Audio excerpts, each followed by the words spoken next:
নমস্কাৰ, মই মজিদ। বন্ধুসকল, পলকতে চাওয়া হোক আজিৰ কেইবাটাও গুৰুত্বপূৰ্ণ খবৰ। প্ৰথমটো খবৰ, বিহু ঝুমুৰৰ অভূতপূৰ্ব সফলতাৰ পাছত এইবাৰ বড়ো লোকনৃত্যই লাভ কৰিলে অনন্য মৰ্যাদা। বিশ্ব দৰবাৰত প্ৰতিষ্ঠা লাভ কৰিলে বাগুৰুম্বা নৃত্যই। সমগ্ৰ বিশ্ববাসী সাক্ষী হৈ ৰল ঐতিহাসিক ক্ষণৰ। মুখ্যমন্ত্ৰী হিমন্ত বিশ্ব শৰ্মাক কাষত বহুৱাই আনন্দিত মনে নৃত্য উপভোগ কৰিলে প্ৰধানমন্ত্ৰী মোদীয়ে। 10,000ৰো অধিক শিল্পীৰ দ্বাৰা পৰিৱেশিত বাগুৰুম্বা নৃত্যই মোহিত কৰিলে অসংখ্য লোকক। শনিবাৰে সন্ধিয়া 7:44 লেজাৰ লাইট শ্ব'ৰে অন্ত পৰিল বাগুৰুম্বা নৃত্যৰ। পৰৱৰ্তী খবৰ, যিকোনো মুহূৰ্ততে গ্ৰেপ্তাৰ হ'ব পাৰে প্ৰাক্তন আমচু নেতা ৰেজাউল কৰিম চৰকাৰ। ৰেজাউল কৰিমক এইবাৰ জেলত ভৰোৱাৰ হুংকাৰ মুখ্যমন্ত্ৰী হিমন্ত বিশ্ব শৰ্মাৰ। মুখ্যমন্ত্ৰীগৰাকীয়ে কয় যে বেছি কথা কৈ থাকিলে জেলত যাব লাগিব ৰেজাউল কৰিম চৰকাৰ। গ্ৰেপ্তাৰ হ'ব নেকি আমচুৰ প্ৰাক্তন সভাপতি ৰেজাউল কৰিম চৰকাৰ। ৰেজাউল কৰিমক জেলত ভৰোৱাৰ হুংকাৰ মুখ্যমন্ত্ৰীৰ। শিক্ষাৰ জেহাদ কৰাৰ দাবী কৰিছিল ৰেজাউল কৰিমে। এই মন্তব্যৰ পাছতে মুখ্যমন্ত্ৰী হিমন্ত বিশ্ব শৰ্মাৰ প্ৰতিক্ৰিয়া। মুখ্যমন্ত্ৰীগৰাকীয়ে কয় যে জেহাদ শব্দটোৱে 2 নম্বৰীক বুজায়। ৰেজাউল কৰিমে শিক্ষাৰ বিকাশৰ সলনি জেহাদৰ কথা কৈছে। এনেকুৱা কৰি থাকিলে জেলত ভৰাব লাগিব ৰেজাউল কৰিমক। বেছি কথা কৈ থাকিলে জেলত যাব লাগিব ৰেজাউল কৰিম। মিয়া মুছলমানৰ একাংশই সকলোতে জেহাদ কৰিছে। মৰিগাঁৱক ইণ্টাৰনেট জেহাদৰ কেন্দ্ৰ কৰিছে মিয়াই। বিজেপি নাথাকিলে ৰেজাউলৰ দৰে লোক অসমীয়াৰ বৰঘৰত সোমালেহেঁতেন। এই মন্তব্য ৰাজ্যৰ মুখ্যমন্ত্ৰী হিমন্ত বিশ্ব শৰ্মাৰ। পৰৱৰ্তী খবৰ, উগ্ৰপন্থী সংগঠন আলফা স্বাধীনক দৰৱ যোগান ধৰি গ্ৰেপ্তাৰ হ'ল বিজেপি নেতা মিণ্টু গগৈ। যোৰহাট কাৰাগাৰৰ পৰা গ্ৰেপ্তাৰ কৰে চৰাইদেউ আৰক্ষীয়ে। উল্লেখযোগ্য যে উৰুকাৰ নিশা টিয়কত 6গৰাকী যুৱকক তীব্ৰ বেগত গাড়ীৰে খুন্দিয়াইছিল বিজেপি নেতা মিণ্টু গগৈয়ে। আৰু এই ঘটনাত 2গৰাকী যুৱক নিহত হোৱাৰ লগতে গুৰুতৰভাৱে আঘাতপ্ৰাপ্ত হৈছিল আন 4গৰাকী যুৱক। কিন্তু এই ঘটনাত আৰক্ষীৰ গাফিলতিৰ বাবেই গ্ৰেপ্তাৰৰ এদিন পাছতে জামিন পাইছিল ধৃত মিণ্টুৱে। আৰু এইবাৰ উগ্ৰপন্থী সংগঠন আলফা স্বাধীনক দৰৱ যোগান ধৰাৰ অপৰাধত গ্ৰেপ্তাৰ কৰা হৈছে বিজেপি নেতা মিণ্টু গগৈ। দৰ্শকসকল, আৰু বহুতো গুৰুত্বপূৰ্ণ খবৰ আছে। তাৰ আগতে আপোনাক জনাওঁ যে যদি আপুনি এতিয়ালৈকে এইটো ভিডিঅ'ত লাইক কৰা নাই তেন্তে এতিয়াই ভিডিঅ'টোত লাইক কৰি দিয়ক। আৰু এনেকুৱা ধৰণৰ ভিডিঅ'সমূহ নিতৌ চাবলৈ চেনেলটো ছাবস্ক্ৰাইব কৰি কাষত থকা বেল আইকনটো প্ৰেছ কৰি ৰাখক। পৰৱৰ্তী খবৰ, SBIৰ কোটি কোটি গ্ৰাহকলৈ জৰুৰী খবৰ। ভাৰতবৰ্ষৰ সৰ্ববৃহৎ পাব্লিক ছেক্টৰৰ বেংক SBI অৰ্থাৎ ষ্টেট বেংক অফ ইণ্ডিয়াত বিনামূলীয়া লেনদেনৰ দিন শেষ। 15 ফেব্ৰুৱাৰীৰ পৰা খৰচ বাঢ়িব SBI গ্ৰাহকৰ। আপোনাৰ ষ্টেট বেংক অফ ইণ্ডিয়াত একাউণ্ট আছে নেকি? যদি আছে তেন্তে এইবাৰ মোটা অংকৰ লেনদেন কৰাৰ পূৰ্বে সাৱধান হওক আপুনি। কাৰণ আগন্তুক 15 ফেব্ৰুৱাৰীৰ পৰা IMPS বা ইমিডিয়েট পে'মেণ্ট ছাৰ্ভিচৰ খৰচ বঢ়াব দেশৰ এই বৃহত্তম চৰকাৰী বেংকটোৱে।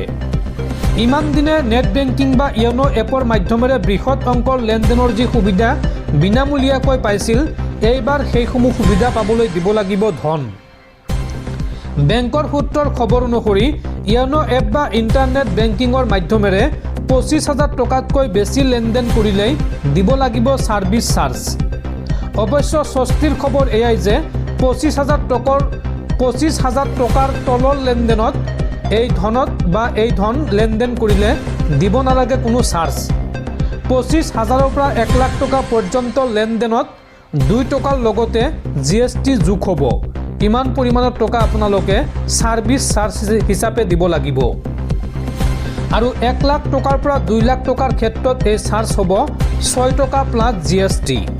আকৌ 2 লাখৰ পৰা 5 লাখ টকা পৰ্যন্ত ডিজিটেল লেনদেন কৰিলে দিব লাগিব 10 টকা প্লাছ GST। অৰ্থাৎ ঘৰত বহি অনলাইনত বৃহৎ অংকৰ ধন পঠিয়াবলৈ এতিয়াৰ পৰা SBIৰ গ্ৰাহকে ভৰিব লাগিব কিছু ধন। আৰু অনলাইনৰ পৰিৱৰ্তে শাখা বা ব্ৰাঞ্চত লেনদেনৰ খৰচ কিমান হ'ব চাওঁ আহক। বেংকৰ শাখালৈ গৈ IMPS কৰিলেও খৰচৰ মাত্ৰা বেছি হ'ব। তাতে 1000 টকা পৰ্যন্ত লেনদেন বিনামূলীয়া হলেও তাৰ উপৰতে আৰম্ভ হব মাসুল। 1000-ৰ পৰা 1 লাখৰ লেনদেনত 4 টকা জিএসটি দিব লাগে আৰু 1 লাখৰ পৰা 2 লাখৰ ক্ষেত্ৰত 12 টকা সহ দিব লাগিব জিএসটি আৰু 2 লাখৰ পৰা 5 লাখ টকাৰ বিশাল অংকত লেনদেন কৰিলে 20 টকা চাৰ্জ লগতে দিব লাগিব জিএসটি। আৰু ইয়াৰ পৰা ব্যতিক্ৰমী কোন অৰ্থাৎ কোন গ্ৰাহকসকল বাছি যাব বা ৰেহাই পাব চাওঁ আহক। এই নতুন নিয়মৰ পৰা বাহিৰত ৰখা হৈছে নিৰ্দিষ্ট কিছু চেলাৰী একাউণ্ট যেনে ডিএছপি, পিএমএছপি, চিজিএছপি চেলাৰী একাউণ্ট যাৰ আছে তেওঁলোকে এই IMPS চাৰ্জ দিব নালাগে।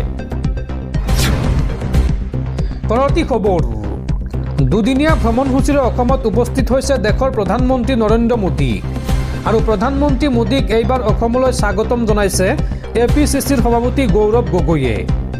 গৌৰৱ গগৈয়ে অসমলৈ প্ৰধানমন্ত্ৰী মোদীক স্বাগতম জনাই কয় যে জুবিন গাৰ্গক ভাৰত ৰত্ন প্ৰদান কৰক। তেওঁ লগতে কয় যে যোৱাবাৰ অসমলৈ আহি তেওঁ জুবিন ক্ষেত্ৰলৈ নগ'ল আৰু জুবিন গাৰ্গৰ নামো নল'লে।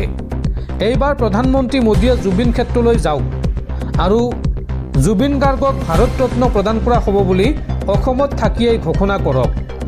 এই দাবী APCCৰ সভাপতি গৌৰৱ গগৈৰ। পৰৱৰ্তী খবৰ, 16 ফেব্ৰুৱাৰীৰ পৰা আৰম্ভ হ'ব অসম বিধানসভাৰ বাজেট অধিৱেশন আৰু এইবাৰ 3 দিন পৰ্যন্ত চলিব অসম বিধানসভাৰ বাজেট অধিৱেশন আৰু এই অধিৱেশনত সদনত বাজেট দাখিল কৰিব বিত্তমন্ত্ৰী অজন্তা নেওগে। পৰৱৰ্তী খবৰ, বাথৌ পূজাত ৰাজ্যিক বন্ধ ঘোষণা প্ৰধানমন্ত্ৰী মোদীৰ। সীমিত বন্ধৰ বিপৰীতে বাথৌ পূজাৰ দিনা হ'ব সম্পূৰ্ণ বন্ধ। সৰু সজাত বাগৰুম্বা নৃত্যৰ অনুষ্ঠানত এই ঘোষণা প্ৰধানমন্ত্ৰী মোদীৰ। পৰৱৰ্তী খবৰ, আমাক বিজেপিয়ে কৰা সহায় কেতিয়াও পাহৰিব নালাগে। 2003 চনত বড়ো চুক্তি হৈছিল অটল বিহাৰী বাজপেয়ীৰ দিনত আৰু 2020 চনত বড়ো চুক্তি হৈছে প্ৰধানমন্ত্ৰী নৰেন্দ্ৰ মোদীৰ দিনত। সৰু সজাত বাগৰুম্বা নৃত্যৰ অনুষ্ঠানত এই মন্তব্য BTC চিফ হাগ্ৰামা মহিলাৰী। পৰৱৰ্তী খবৰ, সৰু সজাৰ পৰা কংগ্ৰেছক তুলাধনা প্ৰধানমন্ত্ৰী নৰেন্দ্ৰ মোদীৰ। নৰেন্দ্ৰ মোদীয়ে মন্তব্য কৰি কয় যে অসমক হিংসাৰ জুইত জ্বলাইছিল কংগ্ৰেছে, অনুপ্ৰৱেশকাৰীক ভোট বেংক বনাইছিল কংগ্ৰেছে। অসমে সন্মান পোৱাত কংগ্ৰেছে এতিয়া অশান্তি পাইছে। কংগ্ৰেছৰ পাপ চাফা কৰাই আমাৰ কাম আৰু ডাবল ইঞ্জিনৰ চৰকাৰে এই কাম কৰিছে। এই মন্তব্য প্ৰধানমন্ত্ৰী মোদীৰ। প্ৰধানমন্ত্ৰী মোদীয়ে লগতে কয় যে এটা সময়ত অসমত কাৰফিউৰ নিস্তব্ধতা আছিল আৰু আজি অসমত বাজে সংগীতৰ সুৰ। এটা সময়ত অসমত নিতৌ ৰক্তপাত হৈছিল আৰু আজি অসম আগবঢ়া দেখি মই গৌৰৱান্বিত। সৰু সজাত বাগৰুম্বা নৃত্যৰ অনুষ্ঠানত এই মন্তব্য প্ৰধানমন্ত্ৰী মোদীৰ। পৰৱৰ্তী খবৰ, কাজিৰঙা এলিভেটেড কৰিডৰৰ বিৰোধিতা APCCৰ সভাপতি গৌৰৱ গগৈৰ। গৌৰৱ গগৈয়ে এই সন্দৰ্ভত কয় যে 7,000 কোটি টকা বান প্ৰতিৰোধত খটুৱাব পাৰিলেহেঁতেন। বন্যপ্ৰাণীৰ সুৰক্ষাৰ পৰিৱৰ্তে মথাউৰি নিৰ্মাণ কৰিব পাৰিলেহেঁতেন। 7,000 কোটি টকাৰে মথাউৰি নিৰ্মাণ কৰাটো বেছি উপযুক্ত হ'লহেঁতেন।